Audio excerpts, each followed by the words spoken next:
tous. Eh ben, on va commencer directement en disant elle est belle cette victoire. 83-76, Team USA battu, une deuxième mi-temps où l'équipe de France est bien magnifique derrière un Evan Fournier auteur de 27 points, ce qui est absolument monumental dans le rapport points. Euh, Avec un beau collectif défensif, parce qu'en deuxième mi-temps, les Américains n'ont pas pu surfer sur leur efficacité de la première, et notamment à 3 points.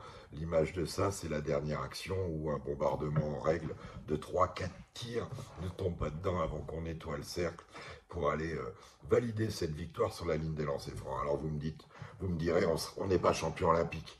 On a fait un gros match, un Gershon Yabusele absolument volontaire, présent au rebond et puis dense physiquement. Des garçons comme Timothée Luau-Cabarro, Thomas Hurtel, Nando De Colo, toujours très sûr sur la ligne des lancers francs, Nicolas Batum, qui a été aussi remarquable, Rudy Gobert qui manque rien et qui à la fin lui aussi met ses lancers francs et permet à notre équipe de France, l'équipe de Vincent Collet, de prendre pour la deuxième fois de suite en match officiel le dessus sur Team USA, puisque la fois précédente c'était au championnat du monde chinois, à la Coupe du monde chinoise de 2019. On les avait éliminés en quart de finale. Et là, se positionner directement dans une poule qui va pas être cadeau, comme potentiel premier, parce que quand vous battez Team USA, vous êtes potentiellement premier. Un Team USA qui venait de battre l'équipe d'Espagne, la Roja, la championne du monde en titre, dans un match amical, le dernier avant la compétition. Donc ça situe un peu notre niveau et on est ravis que de débuter le tournoi comme ça. Le prochain match nous fera affronter la République tchèque de Tomáš Satoranský, de Vezeli, une République tchèque qui joue bien au basket et qui a un joueur qui est toujours très stable, très important pour eux, c'est Blake Schilb, l'ancien citoyen de notre championnat et surtout de Chalon-sur-Saône, avec lequel il a été champion de France. Blake qui est resté longtemps en France, qui après a joué à Nienburg et qui a pris la nationalité, qui avant avait joué à Nienburg, qui est retourné après d'ailleurs, et qui a pris la nationalité tchèque. Ça, on l'avait déjà vu lors du championnat d'Europe 2015. À Lille, et il s'éclate. Et dans une équipe tchèque qu'il faudra vraiment prendre au sérieux. Elle est sortie du groupe où il y avait le Canada. Vous vous souvenez, le Canada qui faisait peur à tout le monde en qualif, avec que des joueurs NBA ou presque. Le Canada, il s'était pris un short rouge, une fessée par ces Tchèques. Donc, il va falloir être très vigilant. Et alors, on va rajouter aussi, c'est que ces Tchèques, eux, ils ont battu qui, là, en ouverture, c'était la nuit dernière, ils ont battu l'Iran. L'Iran, ils l'ont battu de combien? De 6 points. 84-78.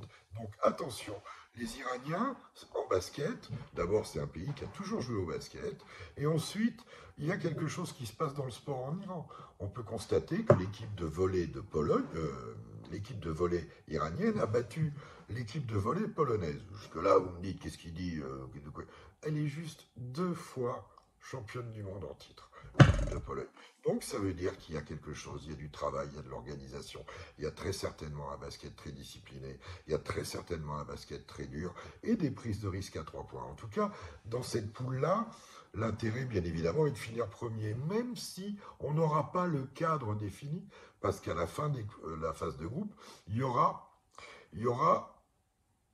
un tirage au sort. On mettra de côté 4 équipes, on mettra de l'autre côté 4 équipes, c'est-à-dire les premiers et les 3 deuxièmes, plus le meilleur troisième. Et il y aura un tirage au sort pour éviter les arrangements entre amis qui nous avaient coûté dans le passé assez cher, puisque l'Espagne prenait un malin plaisir à nous choisir en quart de finale.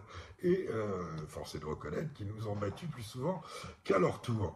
Voilà, notre équipe de France est bien rentrée dans le truc. Elle avait perdu en prépa, mais on avait senti d'abord le retour d'une certaine fraîcheur physique pour certains, comme Rudy Gobert ou comme Evan Fournier, comme Nico Batum, qui avait besoin de digérer sa longue saison NBA. Et puis le fait d'être au complet, le fait d'avoir des garçons de talent comme Thomas Hurtel, des garçons qui sont quand même particuliers, qui ne peuvent pas générer d'impasse. Voilà, on a des leaders offensifs, comme Evan Fournier, comme Nando De Colo, on a un point d'ancrage intérieur intéressant avec Rudy Gobert. On a des meneurs, et là on était sans Franck Ntilikina, qui avait été un des héros du match lors de la Coupe du Monde, avec Thomas Hurtel, avec Andrew qui a du mal à rentrer dans la compète, mais ça viendra, on a toujours besoin d'un petit défenseur qui met le souk partout. Timothée Luaou-Cabarro qui s'est bien intégré et qui apporte lui aussi, comme Gershon Yabusele, sa dimension physique. On a vu un Vincent Poirier, un Mustapha Fall présent physiquement, et un Nicolas Batum, homme à tout faire, et à 2,30 de la fin, le panier à 3 points qu'il met, qui nous relance alors qu'on passe à 7 points de retard. Il fait du bien, il est enchaîné après avec ce rebond formidable de Gershon Yabusele pour Evan Fournier qui sanctionne à 3 points. Et derrière une excellente gestion de jeu, assez peu de pertes de balles, des Américains qui doutent, qui n'ont plus leur adresse à 3 points du début de match. Et évidemment, tout ça fait que notre équipe de France, elle ramasse une victoire, non pas que de prestige, c'est l'entrée dans la compète, c'est aussi un message à un peu tout le monde, les Américains diraient un statement.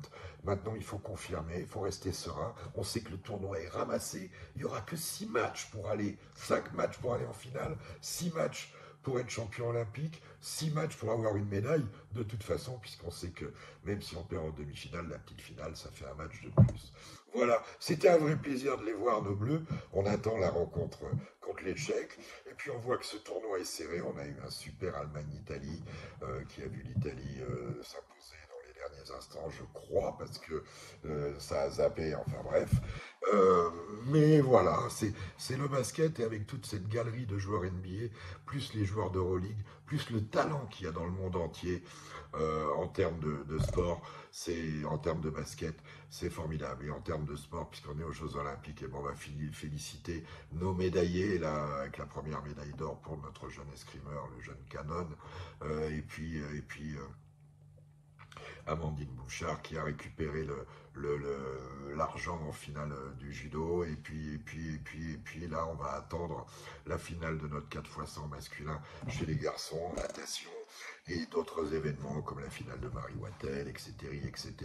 Enfin bref, les jeux sont partis. On est content qu'ils soient partis, même s'il n'y a pas de public, même si ils vont avoir des PCR de partout, même s'il n'y a pas ce partage des yeux, il n'y a pas ce partage avec le public, il n'y a pas tout ça. La compétition est là, et l'olympisme, c'est aussi devenu la plus belle compétition du monde, avec les plus belles performances au monde.